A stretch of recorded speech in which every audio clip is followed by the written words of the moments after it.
Assalamualaikum warahmatullahi wabarakatuh. Perkenalkan kami dari kelompok 3 akan mempresentasikan hasil progres terkait tugas kami yang berjudul Analisis Komparasi Algoritma, Support Factor Regression (SVR) dan Random Forest dalam prediksi produktivitas tanaman pangan berbasis klasterisasi K-means. Adapun tahapan-tahapan yang akan dilakukan pada proyek kali ini, pertama ada gathering data, yaitu kita akan mengumpulkan data dari berbagai sumber. Kemudian ada assessing data, yang dimana kita ini akan menilai serta mengecek kondisi datanya. Kemudian ada cleaning data untuk membersihkan data-data jika ada terdapat kesalahan. Kemudian ada merge data, yaitu menggabungkan data-datanya. Kemudian ada feature selection, yaitu kita akan memilih fitur atau variabelnya. Dan ada eksplorasi data analysis, yaitu EDA, yaitu seperti melihat pola atau tren serta distribusi lainnya. Kemudian yang terakhir itu ada visualisasi. Nah, yang pertama ini ada gathering data. Jadi, pada tahapan awal penelitian ini, kami melakukan pengumpulan data, yaitu data mentah, yang akan digunakan sebagai dasar dalam proses pengolahan dan analisis selanjutnya. Data yang dikumpulkan merupakan data di Pulau Sumatera, mencakup beberapa variabel utama, yaitu provinsi, tahun, produksi, luas panen, curah hujan, kelembapan, suhu rata-rata, produktivitas, curah hujan, lama penyiraman matahari, serta suhu rata-rata. Data ini bersumber dari BPS, BMKG, dan Kaggle. Selanjutnya,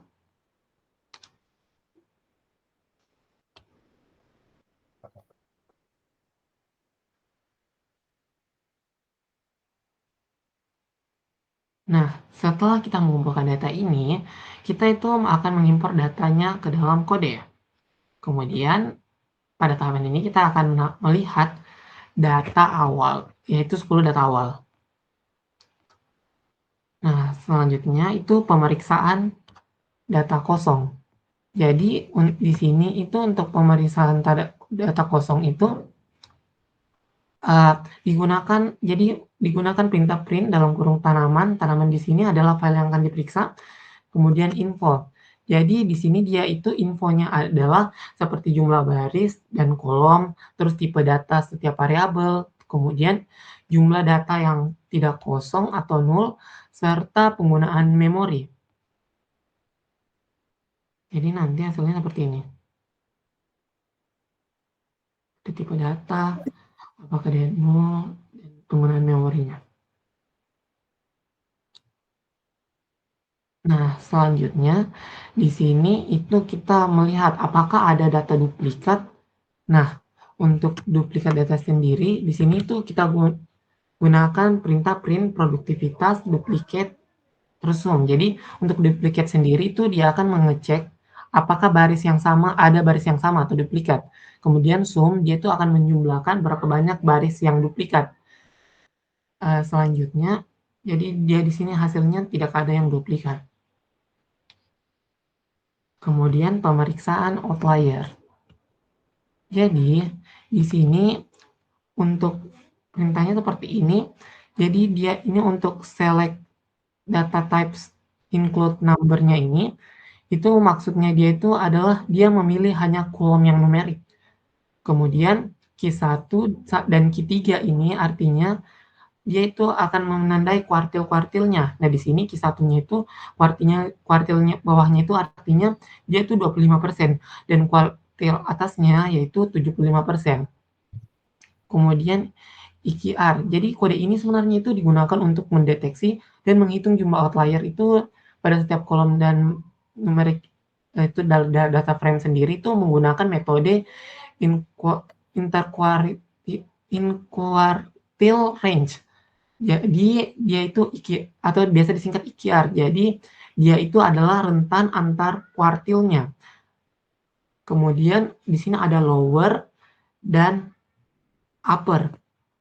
Jadi ini adalah batas bawah dan batas atas dari outliernya.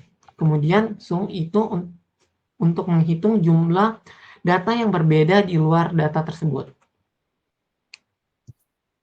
Nah, hal yang sama itu dilakukan ke file-file yang lainnya.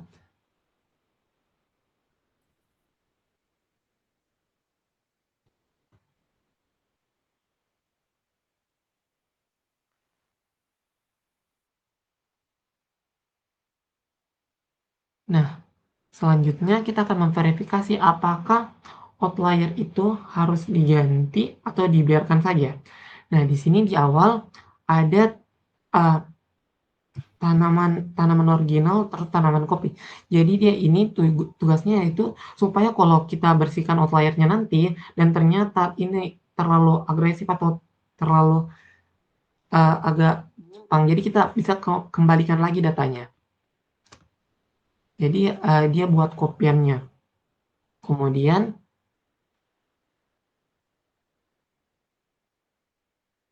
kita lakukan visualisasi sebelum black box-nya sebelum kita bersihkan datanya ini ya. Jadi untuk visualisasinya itu di sini kita gunakan itu box plot. Nah, untuk pembersihan outliernya itu di sini. Untuk pembersihan outliernya itu dia itu akan menghitung Q1 yang 250% itu, terus Q3-nya yang 75% dan IQR-nya yang tadi sebelumnya. Kemudian dia itu akan menentukan batas bawah dan batas atas, yaitu yang ini, yang lower bound sama upper bound. Jadi hanya baris yang berada di dalam batas ini yang akan dipertahankan. Jadi baris-baris yang di luarnya itu dianggap outlier dan akan langsung dihapus.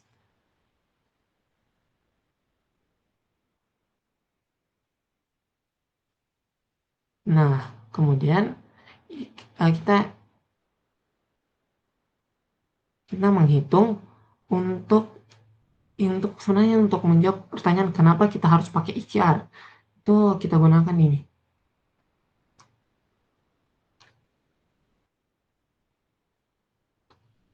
Jadi dia ini akan menghitung berapa banyak data-data yang hilang atau data-data yang dihapus dari yang di atas tadi. Kemudian kita lakukan lagi visualisasi data setelah penerapan logika pembersihan tadi atau dari hipotesisnya. Nah, dilihat sebagai berikut. Ini yang tadi yang menghitung berapa data yang difiltering dan yang setelah difiltering. Hasilnya seperti ini. Kemudian ini data setelah dibersihkan.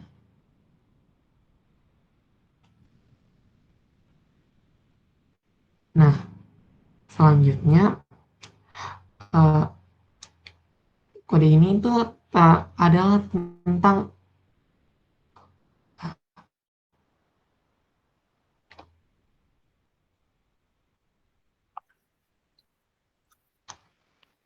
jadi ini untuk melihat tahapan awal untuk proses capping atau untuk outlier pada data frame.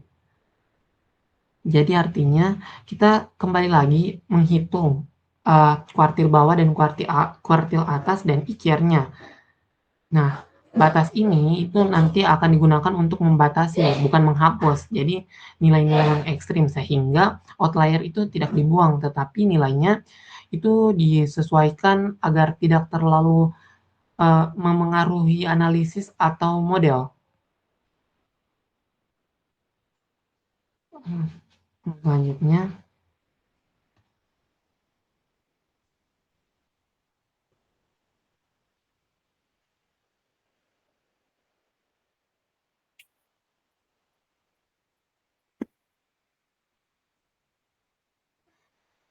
nah di sini selanjutnya kita akan melakukan setelah datanya itu kita lakukan cleaning data.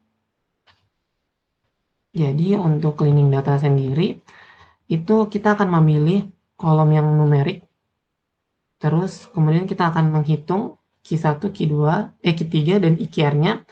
Kemudian kita menentukan kembali lagi batas lower dan upper-nya.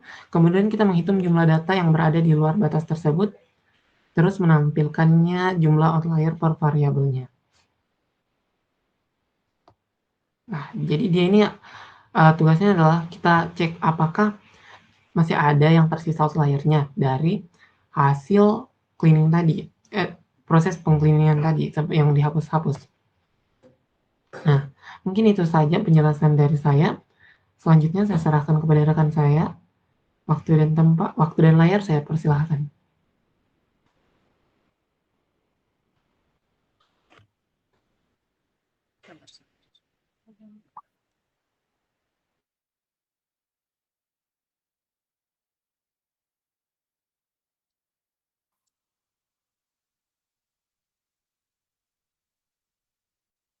Sabarnya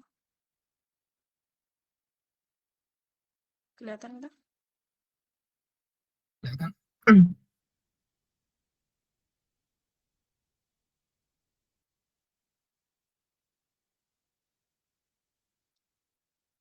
Baik, terima kasih. Saya ambil alih. Perkenalkan, nama saya Yayan Gisnaidasti dengan NIM F1G1230055. Di sini saya akan melanjutkan penjelasan dari Saudara Zaki Fikran Kasmada. Jadi pada langkah yang selanjutnya ini, sebelumnya kami telah mengintegrasikan 3 sumber utama, yaitu data tanaman, data iklim, dan data produktivitas. Nah, selanjutnya kita akan melakukan merge data. Pada tahap ini kami melakukan 3 proses, yaitu standarisasi format teksnya, yaitu pada provinsi itu, tidak, provinsi, kami mengubah menjadi title case di seluruh dataset agar proses penggabungan tidak gagal hanya karena perbedaan huruf besar dan kecilnya. Lalu yang kedua yaitu pembersihan kolom produktivitas yang awalnya bertipe teks karena menggunakan koma sebagai desimal. Jadi kami mengubah koma itu menjadi titik dan mengonversinya ke tipe data float sehingga data dapat dihitung secara statistik. Yang terakhir baru kita merge datanya. Setelah semua data bersih, kami melakukan inner join berdasarkan provinsi dan tahun untuk menyatukan data tanaman, iklim, dan produktivitas. Hasilnya, dataset terintegrasi ini siap digunakan pada tahap selanjutnya. Lalu, ada pengecekan data pasca penggabungan.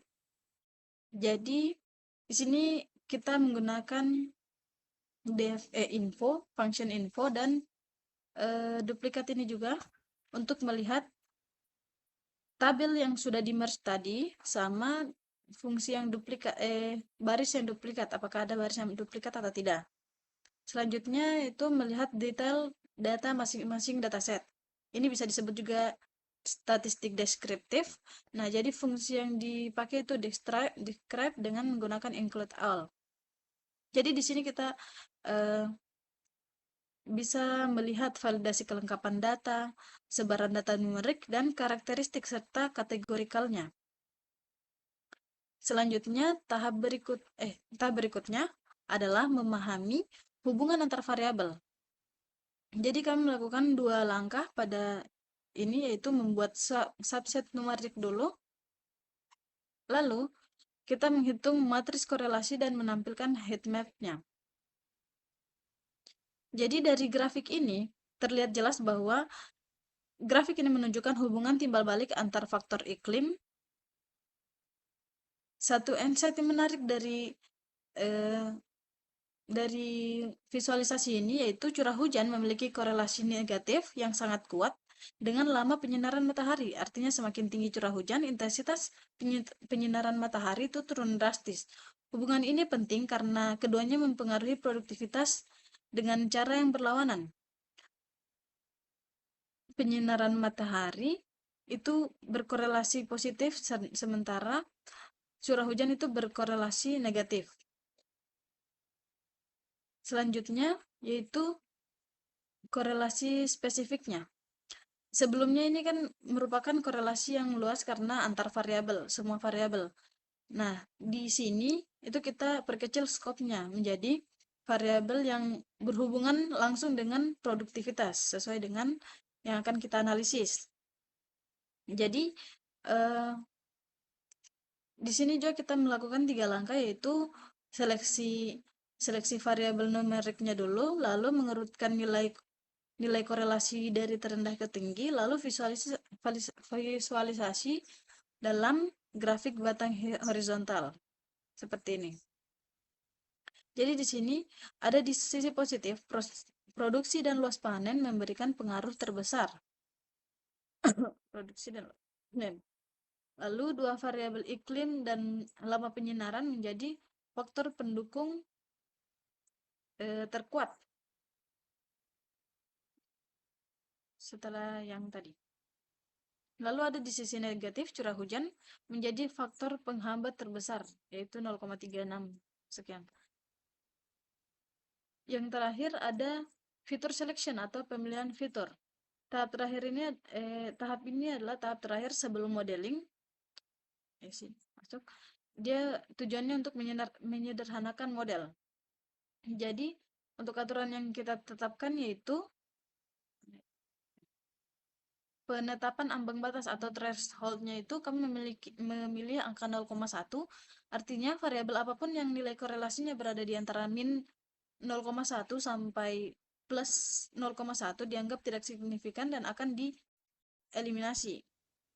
Penyaringan otomatis, sistem secara otomatis itu membuang variabel yang lemah tersebut dan hanya mempertahankan variabel yang memiliki dampak kuat, baik itu dampak positif maupun negatif. Jadi ini batasnya dari garis ini. Jadi yang di bawah garis ini akan dieliminasi, tetapi di sini lewat ya. Lalu dari hasil seleksi itu, variabel yang lolos dari threshold yaitu lama penyinaran matahari, luas panen, produksi, curah hujan, kelembapan, serta suhu rata-rata. Baik, itu saja mungkin dari saya. Selanjutnya saya akan serahkan kepada Abrar Rujadan. Padanya saya persilahkan.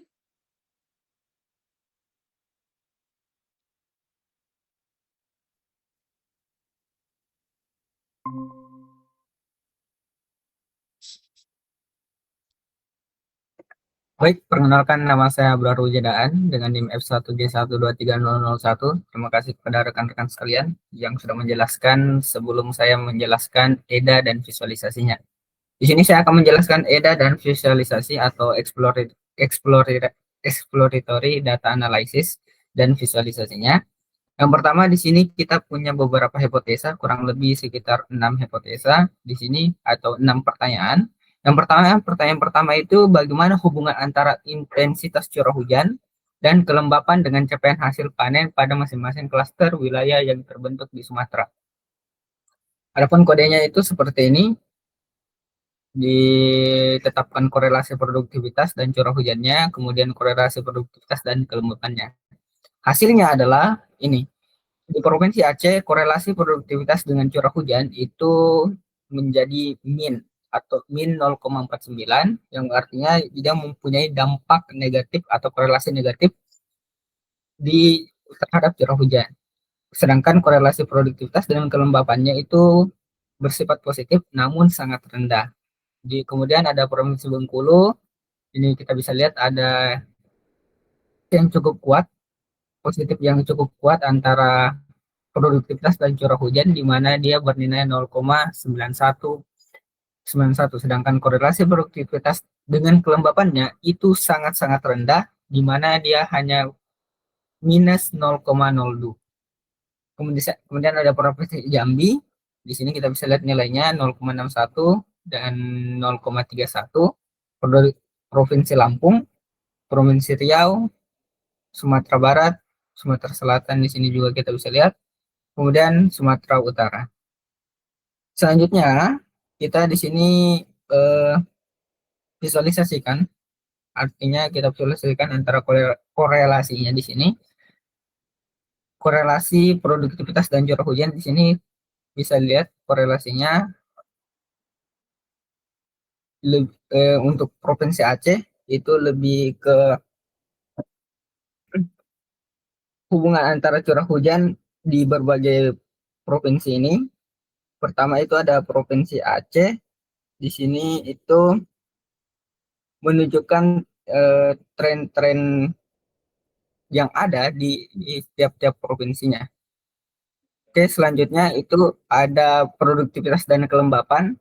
Trennya itu seperti ini, di mana korelasinya kita bisa lihat juga di sini persebarannya dan lain segala macamnya. Kemudian ada keduanya atau hipotesis keduanya, di mana itu yakni bagaimana pengaruh kondisi iklim yang meliputi curah hujan, suhu rata-rata, kelembapan, dan lama penyiraman terhadap tingkat produktivitas tanaman pangan di wilayah Sumatera. Pertama kita definisikan fitur matriks X-nya, kemudian fitur target vektornya atau variabel Y-nya, kemudian splitnya ini kita split antara training dan testing, karena di sini kita menggunakan random forest sebagai algoritmanya. Kemudian data prepressing-nya ini koefisiennya ditentukan. Kemudian kita lakukan visualisasi dengan mengurutkan berdasarkan koefisiennya. Hasilnya adalah suhu rata-rata merupakan variabel dengan tingkat pengaruh yang paling tinggi di antara yang lainnya terhadap produktivitas. Kemudian ketiganya di sini bagaimana sebaran data dan interaksi antara indikator agroklimat terhadap tren produktivitas pertanian di Sumatera, serta model manakah yang paling presisi dalam menangkap dinamika tersebut. Di sini kita menggunakan tren agregat, di mana kita menggunakan definisi atau data yang sudah digabungkan sebelumnya, di mana hasilnya itu ini kita lihat di sini setelah diagregatkan hasilnya ada beberapa nilai di sini produktivitas dan lain segala macamnya.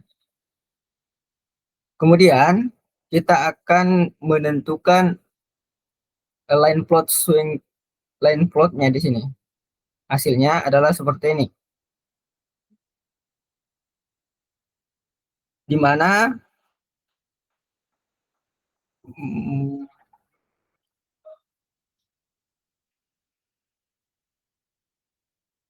ini menunjukkan gambaran visual tentang korelasi yang telah dihitung sebelumnya, misalkan produksi luas panen, menunjukkan hubungan positif yang jelas dengan produktivitas. Lama penyinaran matahari juga menunjukkan tren positif yang terlihat, sementara itu curah hujan menunjukkan tren negatif. Mana curah hujan? Nah, ini menunjukkan tren negatif. Dan suhu rata-rata di sini menunjukkan kecenderungan ke negatif. Hubungan antara indikator sehingga hubungan antara indikator agroklimat juga dapat dilihat bagaimana indikator iklim saling berhubung. Misalkan mungkin ada korelasi antara curah hujan dan kelembapan, atau antara suhu rata-rata dan lama penyinaran matahari. Kemudian di sini untuk menentukan model paling histogramnya di sini. Untuk histogramnya dalam bentuk visualisasi dalam bentuk histogramnya itu seperti ini. Kemudian untuk pair plotnya itu seperti ini bentuknya nantinya.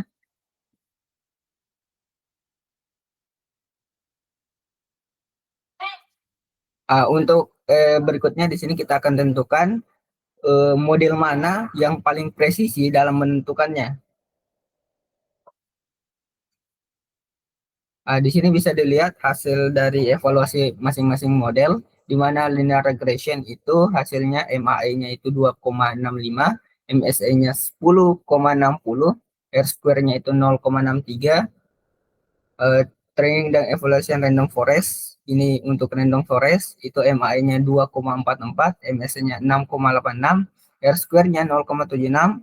Kemudian untuk gradient boosting ini MAI-nya 1,86, MSI-nya 4,51, R-square-nya 0,84. Sehingga hasilnya itu berdasarkan hasil tersebut maka kita bisa mengurutkannya berdasarkan ini. Yang pertama itu model yang paling presisi adalah linear regression, kemudian diikuti oleh random forest, dan yang terakhir itu ada gradient boosting. Kemudian ada Q4-nya, di sini bagaimana hubungan antara ketersediaan luas panen dengan total volume produksi tanaman pangan yang dihasilkan di setiap provinsi di Sumatera. Apakah berbanding lurus secara konsisten? Nah, kemudian di sini kita jawab di mana kita akan melakukan pengecekan korelasi berdasarkan kalkulasinya. Di sini hasilnya itu adalah korelasi antara luas panen dan produksi per provinsi. Korelasi luas panen dan produksi di Provinsi Aceh itu 0,94. Kemudian ada di Bengkulu itu 1,00, Provinsi Jambi 0,99, Provinsi Lampung 0,89, Provinsi Riau minus 0,07, kemudian Sumatera Barat 0,83, dan Sumatera Selatan 0,29, dan yang terakhir itu ada Sumatera Utara dengan 0,77. Kemudian di sini kita akan membuat visualisasinya. Di sini kita menggunakan scatter plot di sini, di mana hasilnya itu di sini pada plot-plot ini dengan jelas menunjukkan hubungan antara luas panen dan produksi untuk setiap provinsinya. Seperti misalkan di sini ada Aceh, Sumatera Utara, Sumatera Barat, Riau, dan seterusnya. Kemudian ini mengindikasi adanya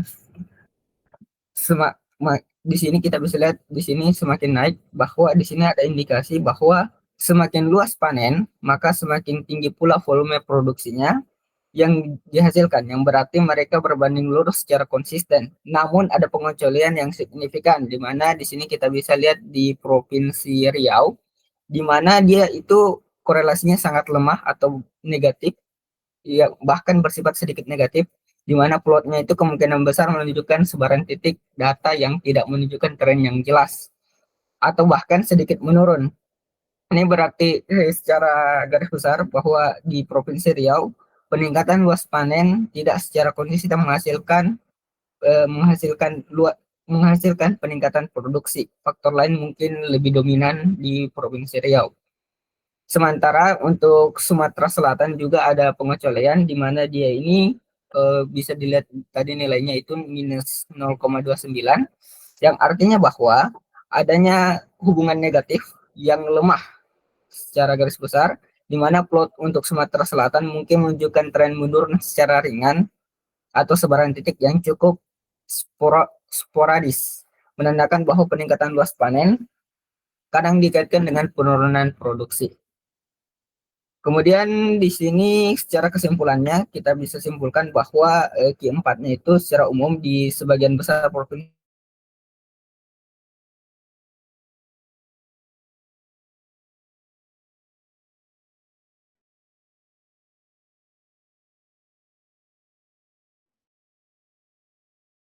dan Provinsi Sumatera Selatan yang menunjukkan adanya anomali di mana hubungannya itu sangat lemah bahkan negatif, mengindikasi adanya faktor lain selain luas panen memiliki peran yang lebih besar untuk menentukan volume produksi di wilayah tersebut. Kemudian kita jawab untuk kelimanya di sini, bagaimana sebaran data dan hubungan timbal balik antara indikator lingkungan, cuaca dengan indikator kinerja pertanian di Provinsi Sumatera selama periode 2014 sampai 2024. Di sini kita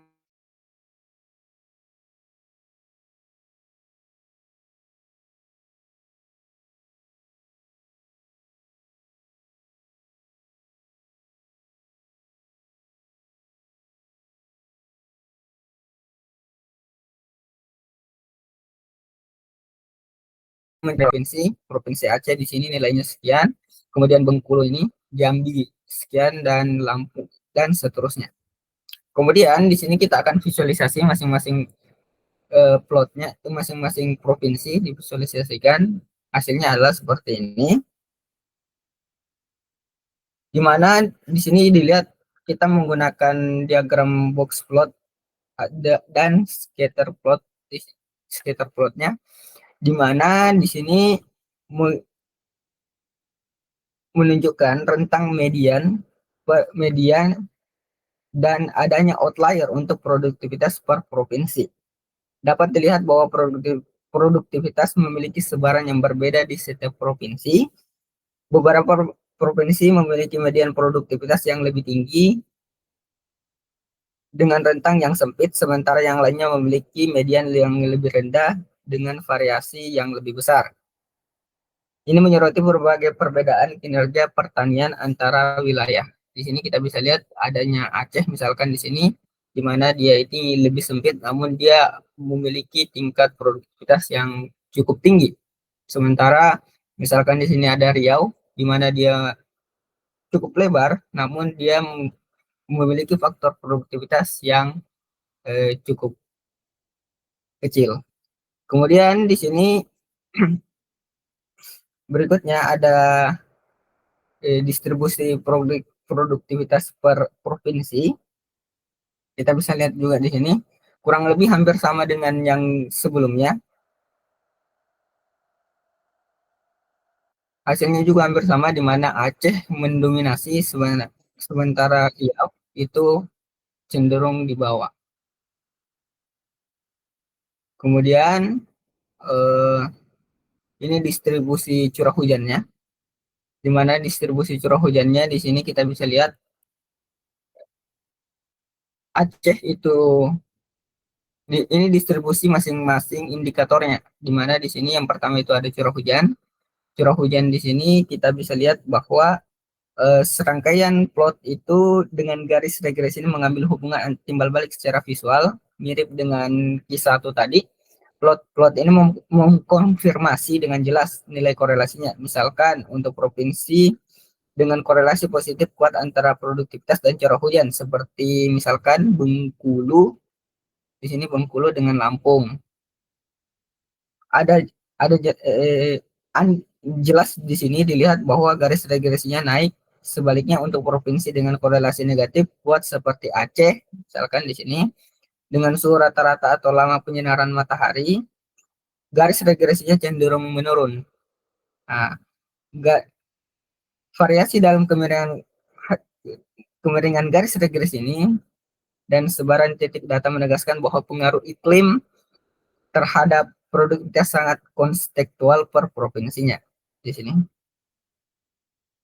kita bisa lihat juga yang lainnya, misalkan ini curah hujan, kemudian ini kelembapannya, kemudian ada distribusi suhu rata-rata selama penyinaran mataharinya.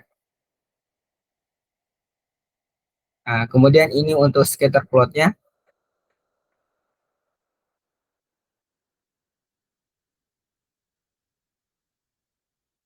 Oke, kesimpulannya untuk menjawab pertanyaan tadi, kesimpulannya itu adalah sebaran data indikator lingkungan dan produktivitas sangat bervariasi antar provinsi.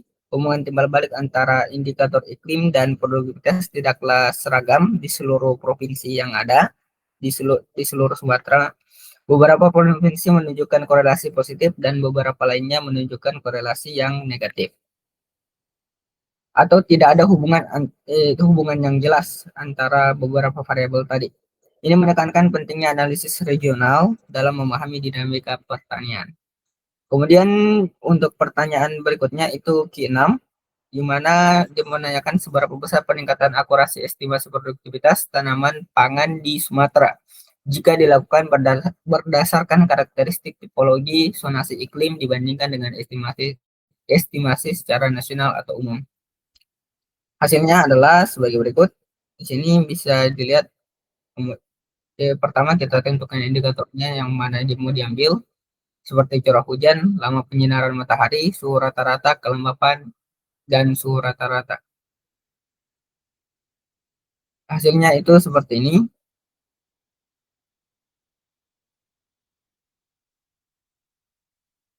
Kemudian inisialisasi key manage-nya ini kelas untuk anunya nanti menggunakan elbow method, di mana di sini hasilnya adalah seperti ini.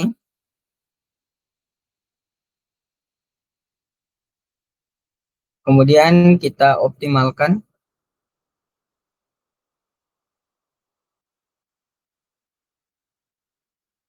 Kemudian di sini ada relative fitur.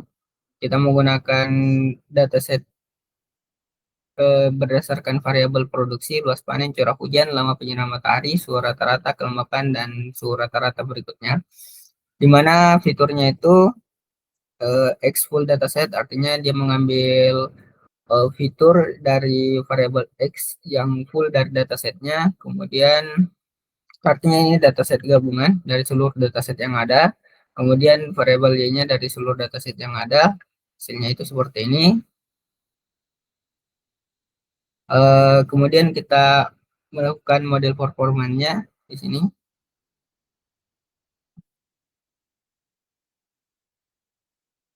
Di sini kita bisa lihat bahwa data split complete-nya di sini bawah training SPR berdasarkan full dataset. Di sini MAE-nya itu 3,32, MSE-nya 17,73, R-square-nya 0,38.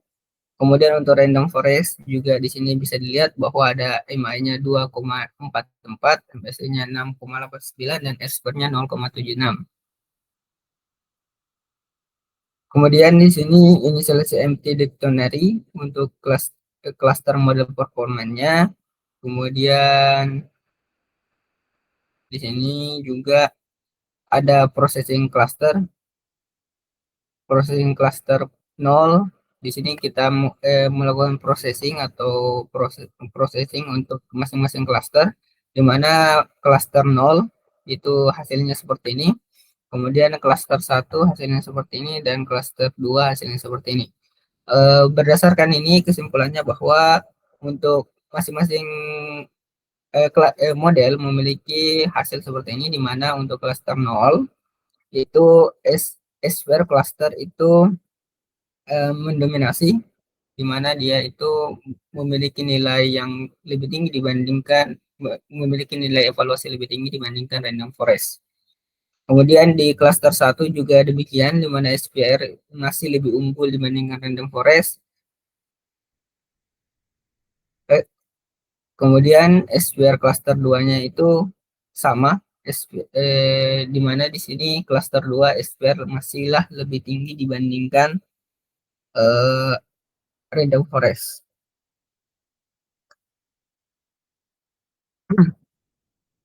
Kesimpulannya untuk Q6 ini berdasarkan hasil saat ini, estimasi produktivitas berdasarkan tipologi wilayah atau zona iklim tidak secara konsisten menunjukkan peningkatan akurasi yang signifikan dibandingkan estimasi nasional atau secara umumnya. Meskipun ada peningkatan sedikit pada akurasi cluster 0, untuk kedua model, cluster 1 dan cluster 2 menunjukkan kinerja yang jauh lebih buruk dibandingkan cluster 0-nya. Kemungkinan besar karena jumlah data yang tidak mencukupi dalam setiap klaster tersebut untuk melatih model secara efektif. Untuk menguji hipotesis ini lebih lanjut, mungkin diperlukan lebih banyak data per klasternya untuk mungkin penyelesaian strategi klaster atau pemilihan modelnya. Mungkin itu saja yang bisa saya sampaikan. Terima kasih. Saya kembalikan kepada moderator.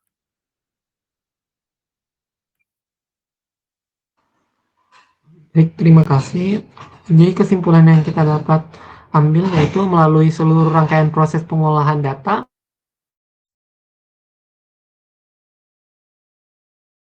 kita pengetahuan yang lebih jelas dan yang menyeluruh.